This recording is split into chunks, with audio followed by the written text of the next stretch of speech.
Hi, everybody. Good morning. My name is Lisa Dublin. I'm a coach, a speaker, a writer, and today we're going to speak about goal setting. We've done desire.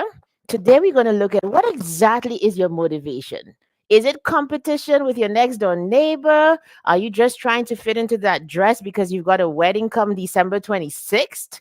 Or whatever it is, we want to make sure today, I'm going to teach you that process to make sure that motivation is sustainable and it's something that will last, because if your motivation is deep enough, then the likelihood of you accomplishing your goal come 2025 is higher. So welcome to the show. This is Basement Chronicles Live, and wherever you're joining me from, Facebook, LinkedIn, YouTube, Instagram. Oh my goodness, let me go live on Instagram. I always keep on forgetting that. Hey, Instagram.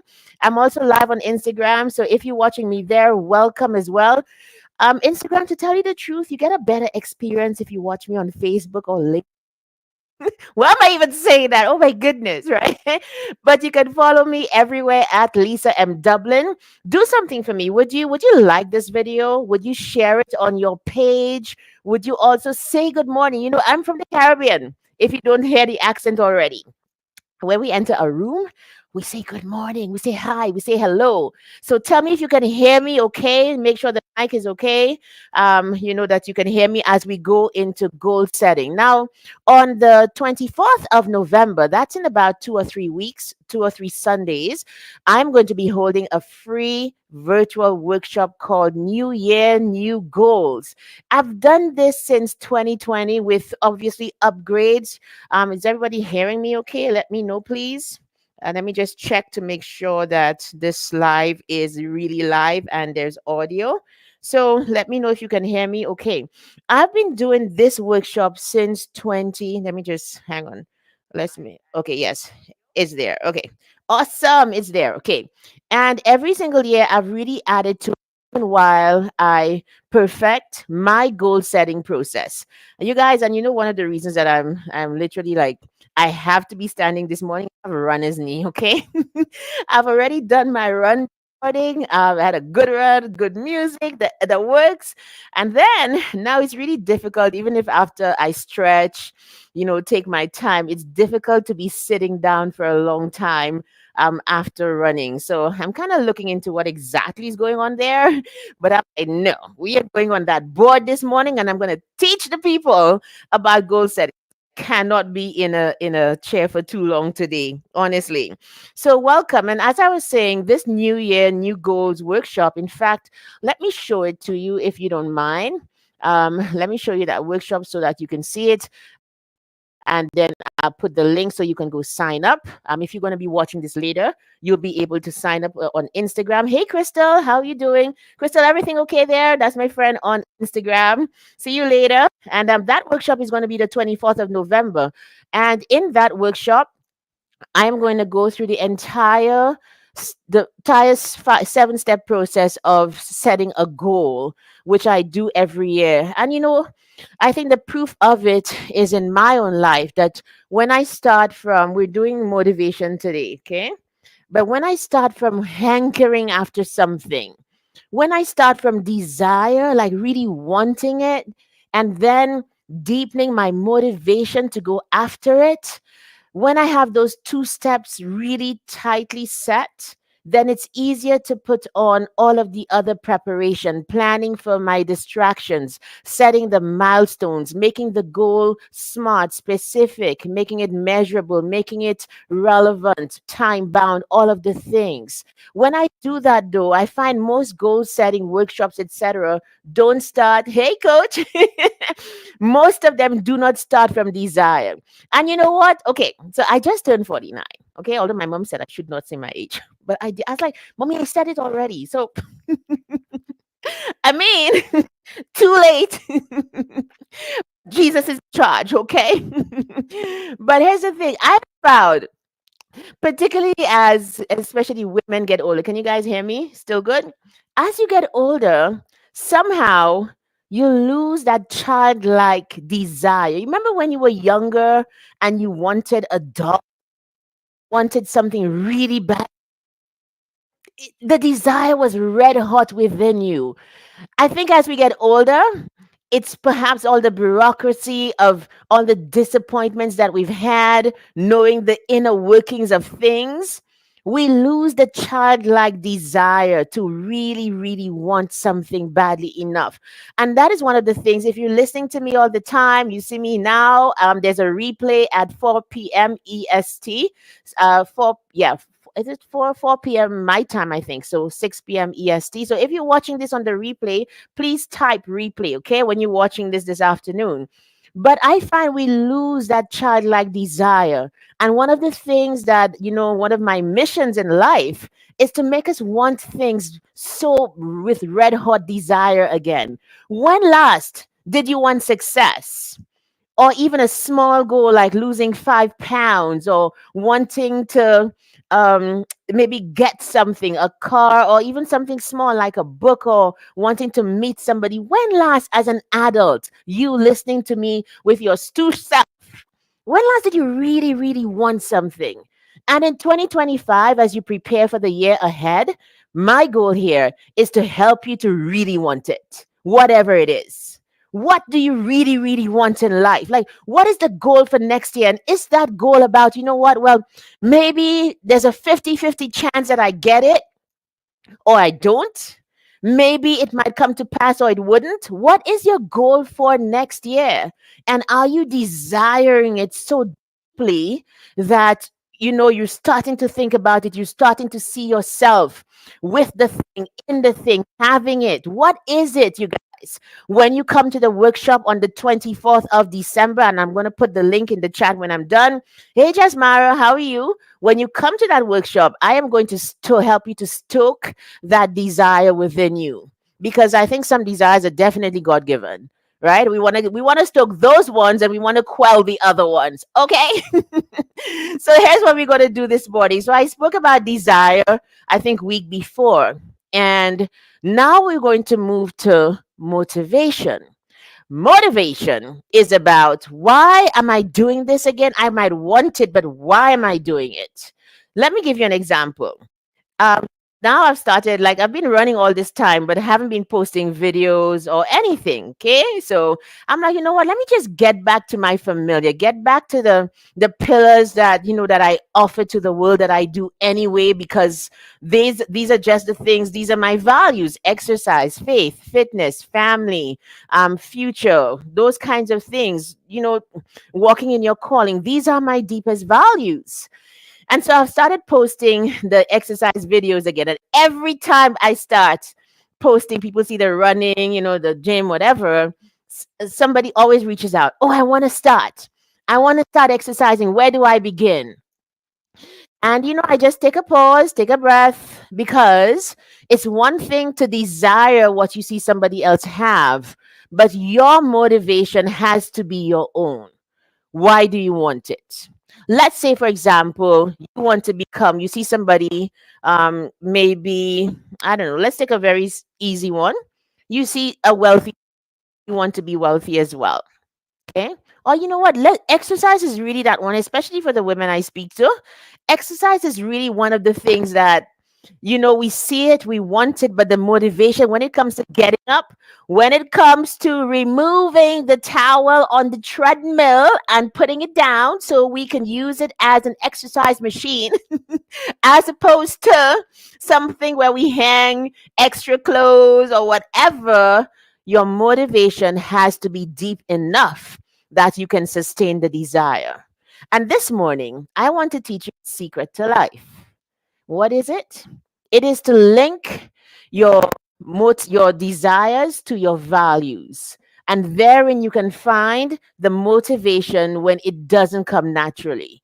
I am naturally motivated to exercise because I love it, because I value health. I value having energy.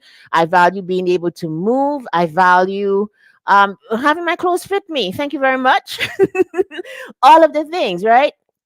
Don't like to be sick, because when you are sick, you can't produce as much. When you feel lethargic, you can't produce as much. You can't get up and do things in the world.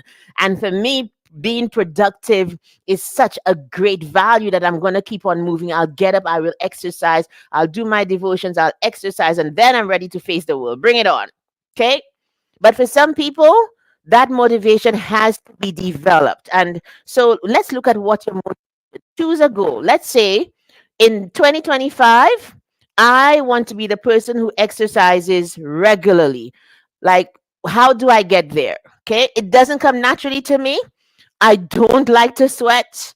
I don't like running. I don't like walking. I just want to be quiet and not to move too much. But I understand that exercise is necessary for health, for wealth. Exercise is necessary for longevity and all of the things. How do I get there? The first thing that you want to do is to look at what your values are. When you, let's say you have a value, most people I think have a value for family or a value for longevity, of living long, fruitful lives. Not so? Can you put in the chat for me, wherever you're watching me, what are your deepest values? Let me give you, I'll come back to this page. Let me get a clean page and we'll write down some of the most common values that people have. Are you ready? Let's go. Okay. I'm just taking just from my, just looking at my clients, because I do that with every client. We start with, what are your values? What is your style of, dealing with people? We do the personality test. We do those things. So, I have a pretty good idea of some of the most common values. Let me tell you some of them.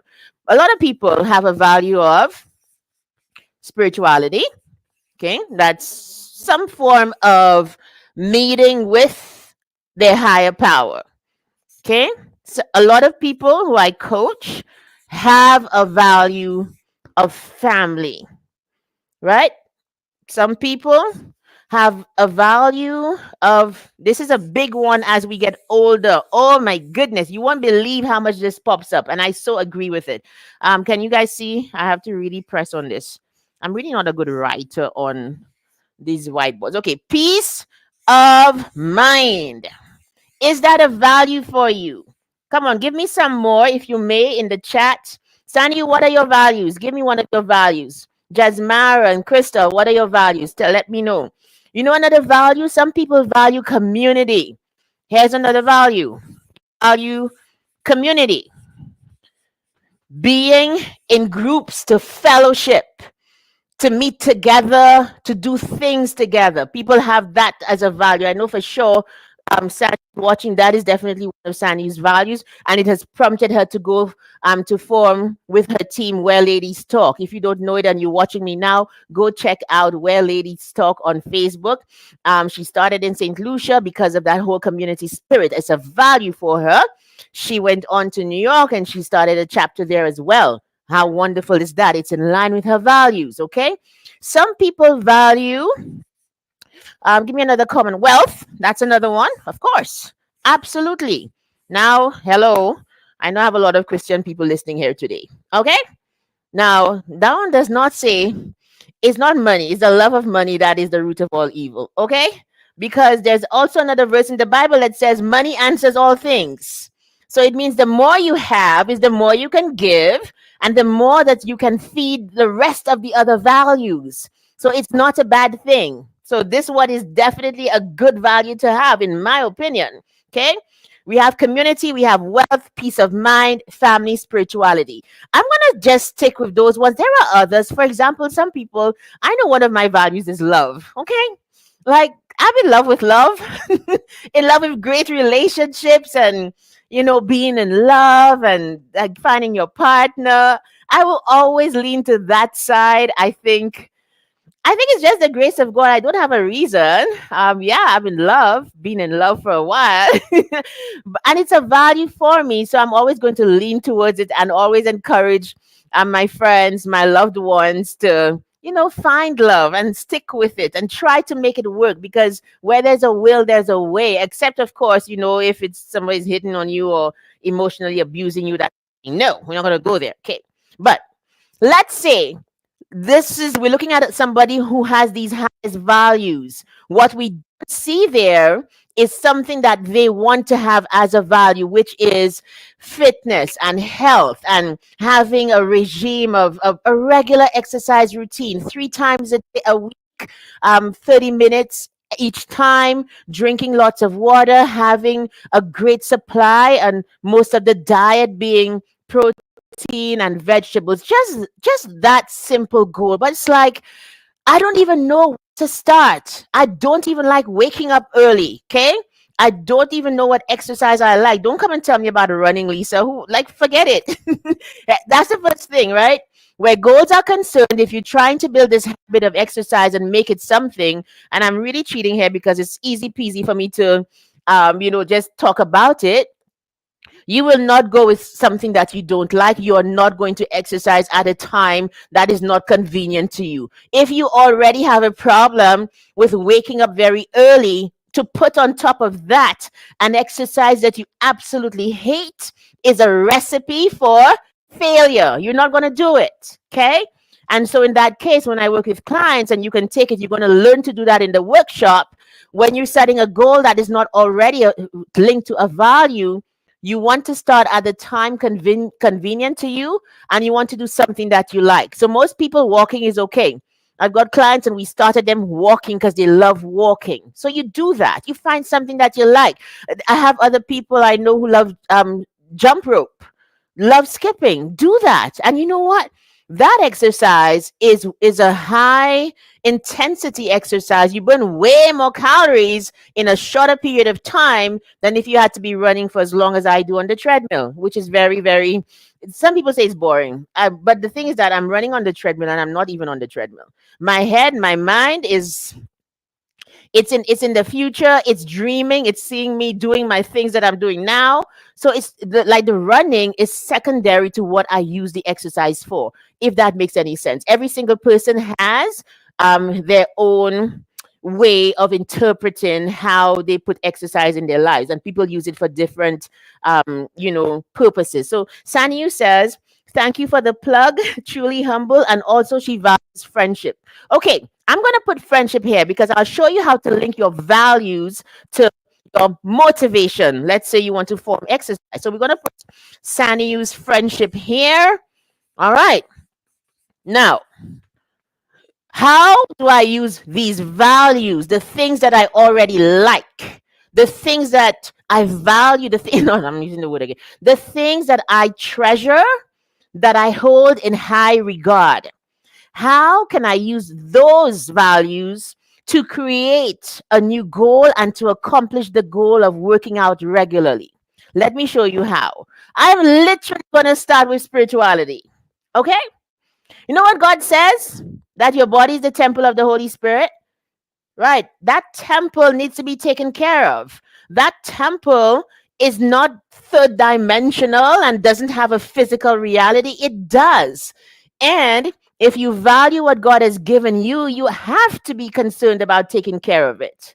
The two things go together, which is why I always love to say to people, link the two together, faith and fitness. I pray, I work out. I work out, I pray. Because at the same time, God says about, what does it, yes, your body is the temple of the Holy Spirit, but also there's another verse that says, what does it profit a man to gain the whole world and to lose his own soul? So you can't be there flexing at the gym, all right?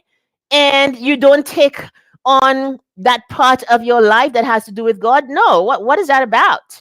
And so for me, I love to do the atomic habit of faith and fitness. So do the devotions. As hard as I pray is as hard as I'm going to work out. As hard as I work out is as hard as I'm going to pray, because the two things make my life meaningful, powerful, and all of the things. Okay.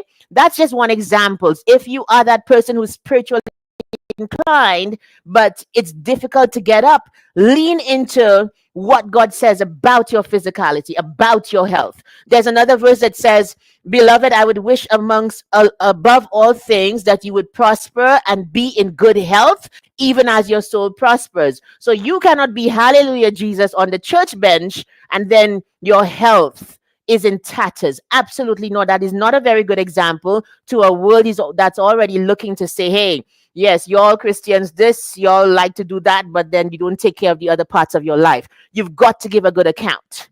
excellence in all things. Does that make sense? Okay, let's move on. Hey, M Natrum on Instagram. Hi, how you doing? Hey, Nelly on Facebook. Thank you for being here, and welcome to my LinkedIn crew. I hope you're watching because I know LinkedIn is that professional portal. But for me, the way that I'm productive professionally has to do with taking care of body and spirit as well. The things are very, very much related. So, what about if this one is one that I use all the time?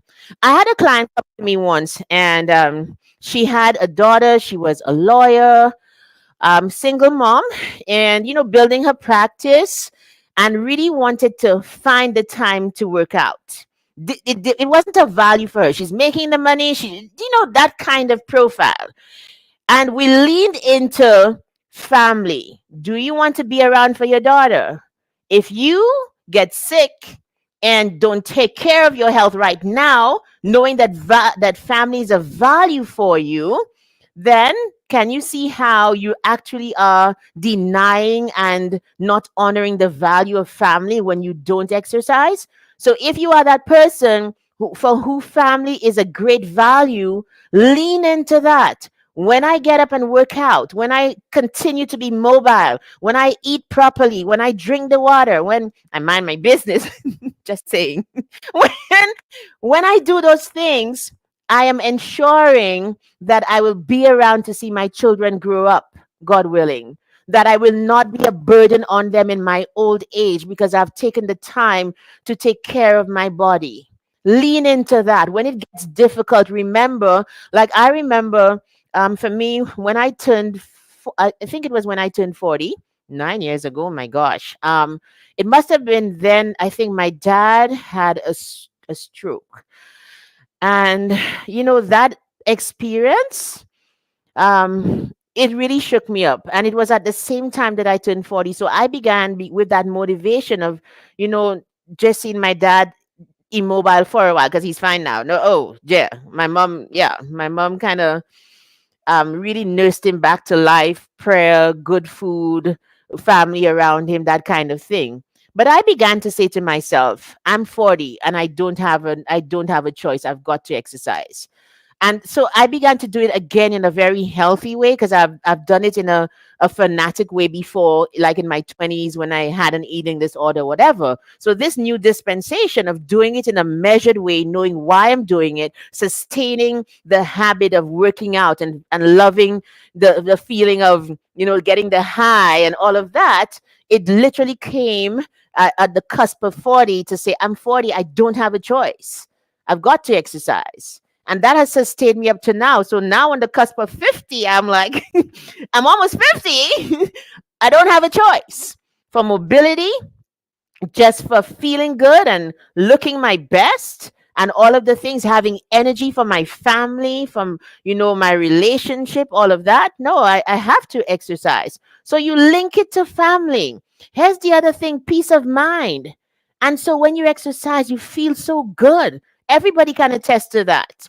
Some people begin and then they feel, tired after the first couple of weeks, but generally you release endorphins. You release that the dopamine, the feel good kind of hormone. You release that as well. It's good. So you want that peace of mind, that high that keeps you in a great mood. Sometimes when people are crabby at work, they just simply need to go to the gym. They just simply need to go take a walk. Stop being miserable in the office. Go exercise and take care of yourself. And then you come back in a better mood, able to handle the conflict, the things that are coming around you. So these are all of the reasons for your peace of mind now and for later. You want to be able to remember I'm using this as an example. Let me watch my time. Okay. And wealth as well. If this is especially for my entrepreneurs, this is especially for them. You know what? Like, being an entrepreneur, you have to have self mastery. And it's one of the things that I teach. Self mastery is I'm going to do what I say I'm going to do. I'm going to honor myself and honor my commitments to myself in that healthy and disciplined way. So another word for self mastery is, of course, discipline, but it is being who you said you're going to be, even when nobody is watching. And I find for entrepreneurs, we often have to be extrinsically motivated for us to do stuff, and that should not be. Your wealth is also, when you look at it, if your wealth is a value for you, you have to get up. You cannot be working for 8 hours at your desk and not take time to exercise. That's why I like to do it before, because I do understand the impulse when you get into your work. I'm pretty sure there are people on here who can understand, right? When you get into your work, you don't want to get up, and you're concerned about building, getting the bag, building wealth, your investments, and making the money. But it is short sighted, myopic to not realize that part of the wealth is having a very active exercise life, taking your health seriously. So if you are after that wealth, you can literally use the impulse to want to make money, link it to, hey, if I work out, I'm going to have more energy. I'm going to have better ideas. I get some of my best ideas on a long run. I'm telling you, like, get some of my best creative ideas either come in worship or they come when I'm running, because you get to visualize. You get and my goodness, you're going, the adrenaline is pumping. Yes, things are happening within you, and you can now take these and translate them into ideas, idea creation, thought creation for your business. So if wealth is a value for you and you want to build an exercise routine, figure out how having an exercise routine and being healthy can literally make you more money, and you will get up. Okay, here's a great motivation hack. If you're struggling with any goal, for most people, wealth or money is usually a motivator. Okay. If I say to you, if you work out 5 days a week for the next month, 5 days a week for the next month, at the end of that month, I'm going to give you 50K. How many people are not going to do it? No, how many people are not going to do it? If you work out, in spite of everything you've got going on, the job, the meetings, the deadlines, I'm saying to you, if you work out 5 days a week, 30 minutes a day, for the next month, at the end of that month, you're going to get $50,000 deposited into your bank account. How many people will not find the time? And if perhaps if the 50K is not a motivator for you, think of something that is. What is my reason for saying this? The whole point is to tell you, when you have the right motivation, you will find a way to make it happen. Is that yes or no? Is that true in your life or not? Have the right, make it happen. That's it. That's I said it. It's a hard thing to say, but it's true. Let me put up these comments here before we continue. Oh my goodness, Brenda. Hi, Brenda. Hi, Natalia. Good morning, Princess Clav. You are so right. Blessings and love. I can attest to that. And Brenda says, I love this. Stop being crappy in the office. Go to the gym or go take a walk. And we have to do it with a little kind of feistiness, right? No, go take a walk. What's wrong? Have you worked out today? Can we just go for a walk? Same thing. So if you don't like to exercise, and community is a value, get your group together. You are the person who organizes a group of you guys who will bond while you walk. But make sure you're burning calories, right? And not just running your mouth while you walk. You want to burn the calories, okay?